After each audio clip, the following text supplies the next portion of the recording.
तो इस लेक्चर में हम लोग इलेक्ट्रिक फील्ड, ये lecture number 17, electric field due to a hollow sphere निकालेंगे, है ना, यानी यूनिफॉर्मली चार्ज स्फेरिकल शेल। तो इलेक्ट्रिक फील्ड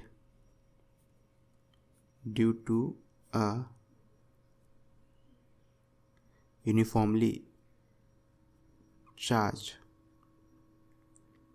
स्फेरिकल शेल, ठीक है, यूनिफॉर्मली चार्ज होना चाहिए, है ना। तो यूनिफॉर्मली चार्ज स्फेरिकल के शेल के कारण हम लोग इलेक्ट्रिक फील्ड निकालेंगे, ठीक है। तो ड्रॉ करने के लिए ये मान लो आपका यूनिफॉर्मली चार्ज स्फेरिकल शेल है, चार्ज यूनिफॉर्म है ना। अब यहाँ पे चार्ज किस में डिस्ट्रीब्यूटेड है, एरिया में डिस्ट्रीब्यूटेड है ना। आप इस स्फीयर का सरफेस का स्मॉल पार्ट एरिया निकालोगे तो उसमें आपको चार्ज मिलेगा सरफेस पे डिस्ट्रीब्यूटेड। वैसे कोई भी पार्ट, मतलब लार्ज पार्ट भी काट के निकालोगे तो मिलेगा, ठीक है। अब मैं स्मॉल इसलिए बोल रहा था, मैं यूनिफॉर्म वर्ड को एक्सप्लेन करना चाहता था। तो यहाँ से अगर आप 1 सेंटीमीटर स्क्वायर 1 मिलीमीटर स्क्वायर को एरिया काटो और कहीं और से काटो, कहीं से भी काटोगे तो सब जगह आपको सेम चार्ज मिलेगा, ठीक है। इसको बोलते हैं यूनिफॉर्म डिस्ट्रीब्यूशन, यानी कि कहीं कम कहीं ज़्यादा, ठीक है। तो अगर यूनिफॉर्मिटी है तो आप एक चीज़ समझ लो कि कोई भी डायरेक्शन जो होगा इक्विवेलेंट होगा। आप ये नहीं बोल सकते ये डायरेक्शन के पास ऐसा कुछ है जो इस डायरेक्शन के पास नहीं है, वैसा कुछ नहीं है। सब डायरेक्शन क्या इक्विवेलेंट है, क्योंकि आप किसी भी यहाँ पे या हर डायमीटर क्या इक्विवेलेंट है, आप वैसे बोलो हर डायमीटर अब इक्विवेलेंट है, ठीक है, ओके। अगर कहीं कम चार्ज होता कहीं ज़्यादा चार्ज होता तो अलग अलग डायमीटर के पास अलग अलग प्रॉपर्टी होता। यहाँ पे हर एक डायमीटर के पास मतलब सेम प्रॉपर्टीज़ है। जैसे इस डायमीटर के उस तरफ जितना चार्ज है इस तरफ भी उतना ही चार्ज है। इस डायमीटर से 30 डिग्री एंगल पे जितना चार्ज होगा किसी और डायमीटर से भी 30 डिग्री एंगल पे उतना ही चार्ज होगा, एंड सो ऑन। समझ में आ रही बात, ठीक है, ओके। उसको तो सिमेट्री आर्गुमेंट में आएगा। सबसे पहले मान लो ये यूनिफॉर्मली चार्ज स्फेरिकल शेल, इसके कारण हम लोग इलेक्ट्रिक फील्ड निकालना चाहते हैं आउटसाइड द शेल, ठीक है। तो इस पॉइंट पे निकालना चाहते हैं ना, ये कितना है x है और इसका रेडियस आपको r दिया हुआ है और इस शेल में टोटल चार्ज कितना दिया हुआ है q, ठीक है। तो हम लोग इस पॉइंट पे निकालना चाहते हैं, ये यहाँ से x डिस्टेंस दूर है। तो आप क्या करो, सबसे पहले यहाँ पे इलेक्ट्रिक फील्ड का डायरेक्शन पता करो, है ना। उसके लिए पिछले 2 लेक्चर आपको पता है सिमेट्री आर्गूमेंट यूज़ करना होगा। तो यहाँ पे सिमेट्री आर्गूमेंट यूज़ करोगे तो या तो electric field away from centre आएगा या टुवर्ड्स सेंटर आएगा, ठीक है। अब वो समझने के लिए बहुत ही आसान है। आप एक प्लेन इमेजिन करो जिस प्लेन के अबाउट ये पूरा सिचुएशन जो है सिमेट्रिकल है। मतलब ऐसा प्लेन सोचो जिस प्लेन के एक साइड और दूसरी साइड जो भी चीज़ें दिख रही होंगी वो एक दूसरे का मिरर इमेज हो। तो ये वाला प्लेन के इधर जो भी चीज़ है ये एक दूसरे का मिरर इमेज है इस प्लेन के अबाउट। मतलब इस प्लेन को अगर आप मिरर मान लो, ये लाइन को अगर आप मिरर मान लो, ठीक है, ये लाइन की उस तरफ वाली दुनिया और इस तरफ दुनिया एक दूसरे का मिरर इमेज है ना। तो इस पॉइंट पे जो इलेक्ट्रिक फील्ड होगा वो इस प्लेन में होना चाहिए, प्लेन ऑफ सिमेट्री में होना चाहिए, ठीक है ना। तो इस प्लेन में तो कहीं भी हो सकता है ना। अब वो पता करने के लिए किस तरफ आप दूसरा प्लेन ऑफ सिमेट्री मानो, ठीक है। तो ऐसा प्लेन मानो अब जो इस पॉइंट से पास हो रहा होगा जिसके अबाउट ये सिचुएशन सिमेट्रिक हो, ठीक है। एक प्लेन तो मैंने मान लिया ये वाला, है ना। दूसरा प्लेन कौन सा हो सकता है, दूसरा प्लेन कुछ ये वाला मान लो, ठीक है। कोई भी प्लेन मान लो ना जिसमें ये पॉइंट हो और जिसमें इसका कोई डायमीटर हो, सबके सब इक्विवेलेंट ही होंगे, ठीक है। मतलब सबके अबाउट सिचुएशन सिमेट्रिकल ही होगा। तो मैं आपको समझाने के लिए मान लो यहाँ पे ये स्फीयर है ना, बॉल टाइप का चीज़, ठीक है। उसको मैं यहाँ पे दिखा नहीं सकता, मैं देख रहा हूँ आसपास कुछ है दिखाने के लिए, नहीं कुछ नहीं है। तो एक बॉल टाइप का चीज़ है यहाँ पे मान लो, ठीक है।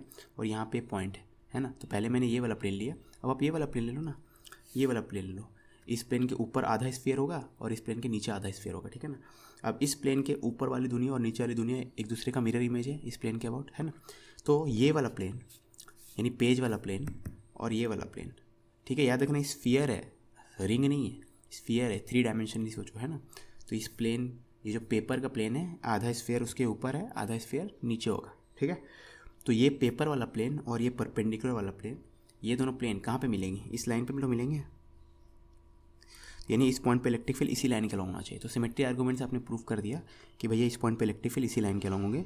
अब आपका मन अब टुवर्ड सेंटर मानो या अवे फ्रॉम सेंटर मानो, तो मैं टुवर्ड सेंटर मान रहा हूँ, ठीक है।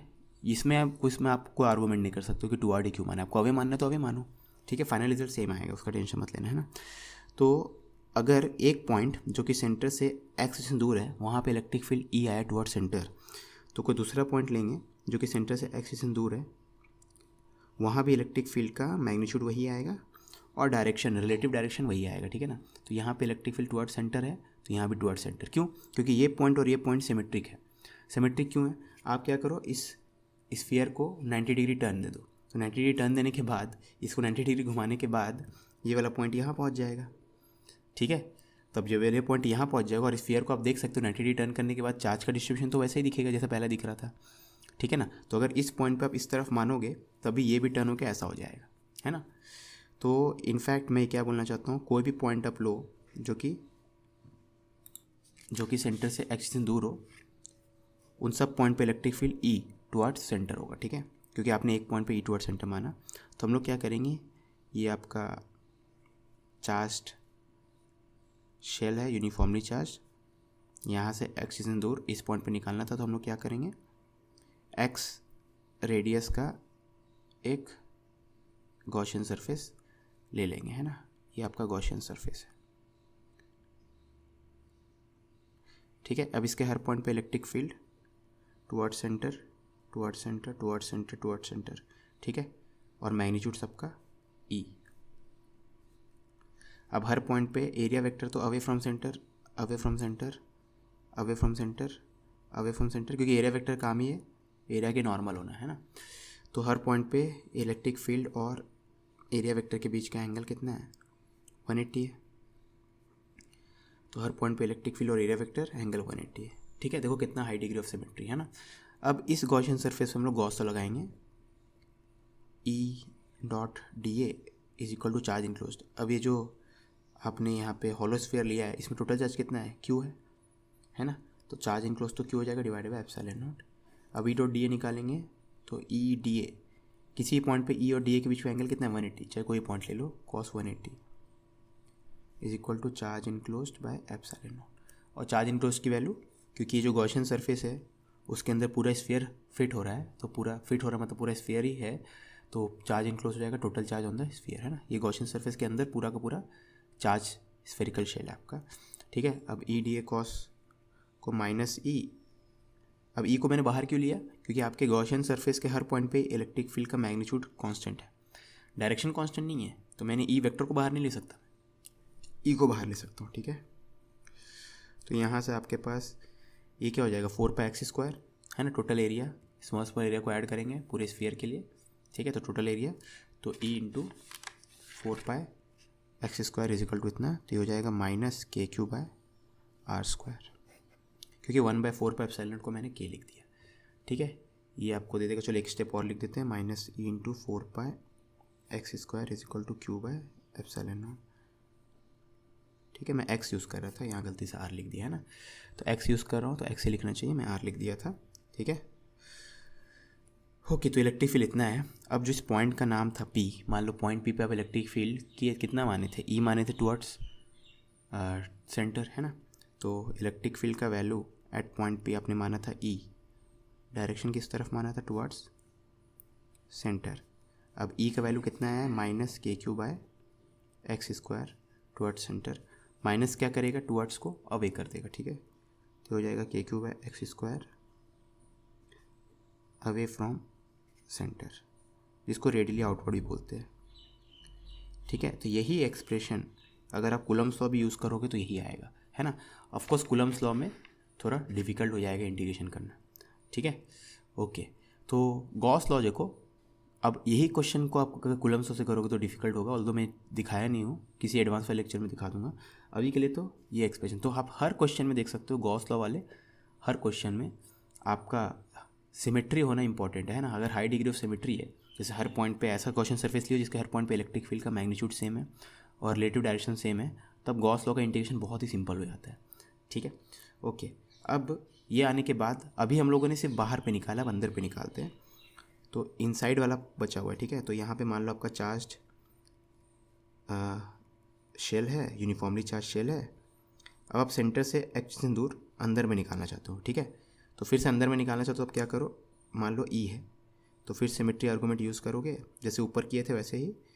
तो यहाँ पे ई है तो हर पॉइंट पे ई होगा टुवर्ड सेंटर, ठीक है। एक पॉइंट पे ई टुवर्ड सेंटर तो हर पॉइंट पे ई टुवर्ड सेंटर, है ना।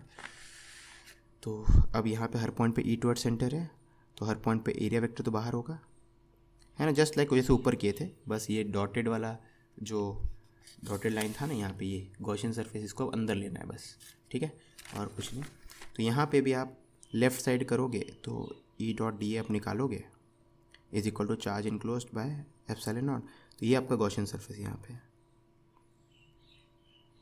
ठीक है। ये डॉटेड लाइन ही गॉसियन सरफेस है जिसका रेडियस कितना है, एक्स है ना। अब यहाँ पे भी हर पॉइंट पे ई और डी है, 180 डिग्रीज पे है। तो फिर से सिमेट्री से याद रखना, एक पॉइंट पर अगर ई अंदर लिए तो हर पॉइंट पे जो कि सेम डिस्टेंस दूर होगा ई अंदर होगा, ठीक है। ई टुवर्ड सेंटर होगा, ठीक है। तो ई डॉट डी का इंटीग्रेशन आपको दे देगा ई 4 पाई एक्स स्क्वायर। तो यहाँ फिर से इंटीग्रेशन के बाद minus E into 4 pi X square, जैसे यहाँ पे आया था यहाँ भी वही आएगा, is equal to charge enclosed. अब ये जो गॉसियन सरफेस है इसके अंदर कहीं चार्ज दिख रहा है आपको? नहीं। जो चार्ज है यहाँ पे है ना, आउटसाइड है ना, तो चार्ज इनक्लोज 0 है। यहाँ से आपको ई का वैल्यू क्या मिलेगा, 0। यानी इंटीरियर किसी पॉइंट पे यूनिफॉर्मली चार्ज शेल के इंटीरियर किसी पॉइंट पे इलेक्ट्रिक फील्ड 0 होता है। ये हम लोगों ने प्रूव किया, ठीक है। तो इसको मैंने थोड़ा फास्ट बताया, लेकिन यहाँ पे जो आर्गूमेंट मैंने ऊपर दिया था एग्जैक्टली वही है ना। खाली यहाँ पे गॉसियन सरफेस छोटा है, गॉसियन सरफेस जो है इनसाइड द स्फेरिकल शेल है, और ऊपर वाले केस में आउटसाइड था। आउटसाइड पॉइंट पे निकालना हो तो आउटसाइड आ जाएगा, इंटीरियर पॉइंट पे निकालना होगा तो इंटीरियर आ जाएगा, ठीक है। चलो नेक्स्ट लेक्चर में हम लोग सॉलिड स्फीयर के कारण इलेक्ट्रिक फील्ड निकालना सीखेंगे। आप कुछ भूल रहे हो। ईमानदारी से बताना, करना है नहीं करना? करना है तो करो ना भाई, क्यों नहीं कर रहे?